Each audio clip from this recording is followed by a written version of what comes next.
Every year at the NFL Combine, we get to see firsthand players become rising stars in the draft process, and today we'll be looking at just one of those players, Ty Robinson, defensive tackle out of Nebraska.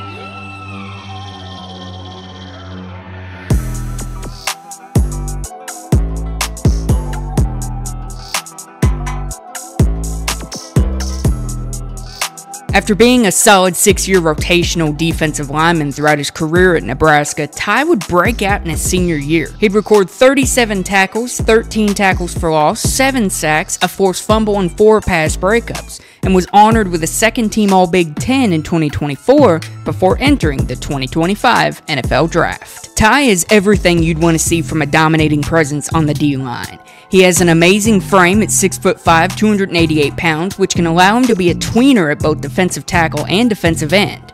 His bull rush and power moves are extremely well polished, allowing him to bully smaller or weaker offensive linemen while utilizing his good hands to quickly break away from blocks if needed. He's shown great spatial awareness while rushing, always maintaining gap discipline and keeping his eyes in the backfield to watch for potential ball carriers. Ty has also shown his aggressiveness and high motor, consistently tracking down ball carriers even if they break through the line, and has no reservations about dropping back in coverage, something he's shown he can do with 12 pass breakups during his collegiate career. His time at Nebraska has helped him a ton, going up against higher competition and going up against multiple pro-level offenses, meaning he has the experience against a lot of misdirection and counterplays.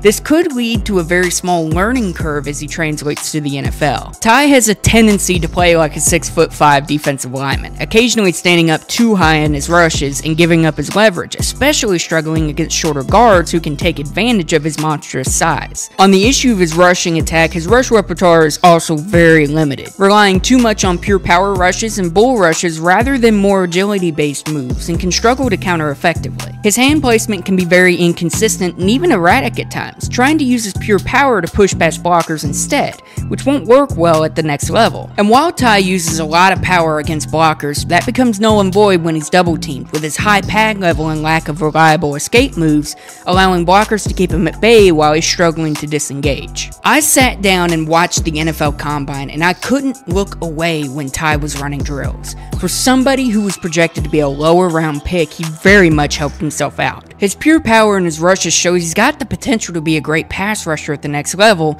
but he's definitely going to have to include some more finesse moves to be more productive against NFL O-linemen. I feel very confident with the 4th round selection on Ty, with the potential to continue shooting up draft boards. When I think of Ty, he reminds me of Tyrone Crawford, former defensive lineman for Dallas, somebody who can be a reliable rusher and has the versatility to play multiple positions on the defensive line, something that a lot of NFL teams could foam at the mouth over.